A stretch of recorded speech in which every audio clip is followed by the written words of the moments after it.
حرية الفكر المعرفي بمواجهة التجهيل الممنهج. ليس الغوص في الحلم وحده الهاجس العام للكتابة، ولا يذهب التخيل لأبعد من نشدان الحقيقة بلبوس فني، فلا بد أن نذهب بالبعيد صوب تأكيد الأفكار الحاملة لتكامل وحدة العقل والوجدان، لبيان قيم الإنسان المعرفي وتصوراته لحياة أفضل تتحقق فيها أدنى درجات المساواة، لإعادة الاعتبار لكرامة الإنسان الشرق أوسطي التي لا تزال تعيش التهميش وغلالة القيد. ولا شك أن صوت الكلمة أكثر حدة في بروز المغزى من هذا التصاعد الوجداني الذي ينهض بمسؤوليات المعرفيين ويؤكد دوام حضورهم في ظل العسف والجور القائم. ولا تنحاز الكتابة الواقعية للذاتية الوجدانية الحاملة معها شعرية الألفاظ والعبارات بقدر ما تمارس هيئة المرأة الحامل للجنين المكتمل، أو تمثل الوعاء الكبير الذي يحتوي كم الماء، حيث تمضي في رحاب الشمول في الأخذ بالأدوات للحديث عن أكثر من قضية وتسليط الضوء على أكثر من زاوية على نحو مركب ودائري. ولعل جلد الذات بتعبيرية صاخبة هو دعوة للإحاطة بالنقاء المتخيل والعناية به في ذائقة الإنسان الخائف والجائع معا، إذ ننظر إلى العمل الفني بكونه القالب الأشمل والأكثر مرونة لبحث الإنسان من زاوية الوجدان الجمعي. فطبيعة الفكر الجامد يتحلى بنمط من الخمول الذهني والإذعان لسلطة الأقوى المتسلح بالتأثير الديني والخرافي، حيث أننا نستخلص من خلال هذه المتلازمة التي تجمع بين قسوة الخطاب السلطوي وكوميديا القهر الذي يمتهنه المجتمع بسذاجة وطبيعية لتعطيان لنا قدرا من الأفكار الفلسفية المفيدة عن طبيعة هذه المعاناة المقدرة على أن يحملها أفراد البيئة منذ طفولتهم، على نحو القدر الذي جعل من سيزيف حاملا للصخرة. فالتعبير عن مراحل البؤس والمشقة التي يلاقيها الإنسان منذ طفولته في ظل منظومة شاملة من القمع تمارسها المدرسة إلى جانب العائلة بتواطؤ مع رجال الدين،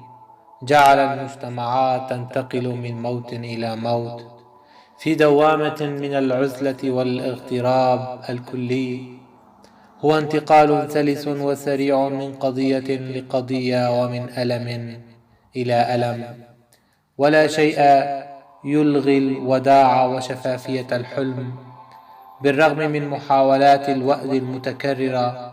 والتي تخوضها منظومة السلطة القمعية والأبوية الاجتماعية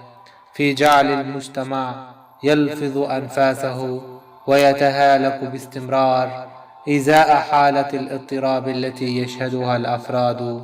المتشردون منذ طفولتهم، إن في الشارع أو في المدرسة أو على صعيد فساد السلطة السياسية والتنظيمية بصورة خاصة، حيث أن كل شيء محكوم بالطغيان، حيث الإله الطاغية والسلطة القامعة والأب الذكوري تشاؤم هادف ويتجه نحو توصيف فاجعة الحدث ومخلفاته التدميرية. فبحسب أرسطو فإن هيكل العمل التراجيدي لا ينبغي أن يكون بسيطا بل معقدا، وأن يمثل الحوادث التي تثير الخوف والشفقة. تماما يقف القاسي في تناوله كمادة للحديث أمام رهبة المشاعر ولوعتها، كأن المرء على قدر مع التفاهة في كل مكان، حيث يصعب على الملتاع وجدانيا تصديق نفسه قائما في أمكنة الخشونة، حيث تسقط جميع الألوان وتتداعى صروح الحلم أمام قدر من السذاجة والأنانية البارزة الخادشة لكل مظاهر التواصل المنمة على قدر من الفكر والتوازن. لذلك نجد أن المسعى الحيوي للكتابة يتجلى في تحقيق الأثر في النفس، ربما نقلا لحصيلة تجارب متعددة وفتح قنوات للتحاور الأكثر إثارة، ليس ببروز الذات المنفعلة بل بإيجاد ذوات متفاعلة تستطيع أن تهب روح الدلالة وكذلك الخوض في الأغوار. فطبيعة التغييرات الاجتماعية التي كانت لمنظومة الدولة القمعية اليد الطولى في بنائه حالت دون مواجهة الانحلال الأخلاقي الذي جعل المجتمعات تعيش في دوامة الفقر والجهل،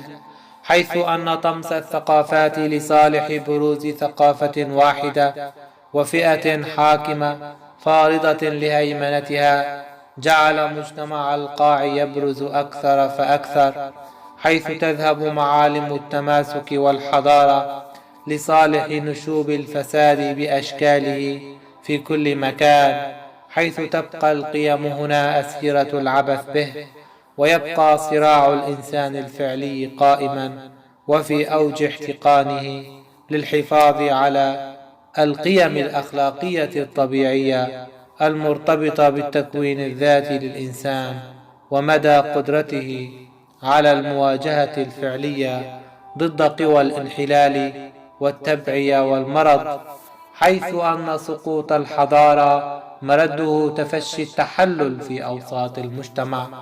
وداخل مختلف فئاتها وشرائحها بفعل استبداد السلطة الشمولية وتفسخ مؤسساتها بشكل هرمي، ولعل ذلك يؤدي بنا للحديث عن كوارث القمع والترهيب الذي تمارسه السلطة الفردية لدوام مكوثها. فالصراع القائم ما يلبث أن يؤذي بصحة المجتمع وسلامة أفراده، ويشير كذلك إلى عجز المؤسسة عن الوقوف بوجه المفاسد التي تنقر داخلها شيئا فشيئا، مما يعطي نتيجة مفادها أن الاختبار قادم في شأن إعادة تصحيح المسار السياسي والاجتماعي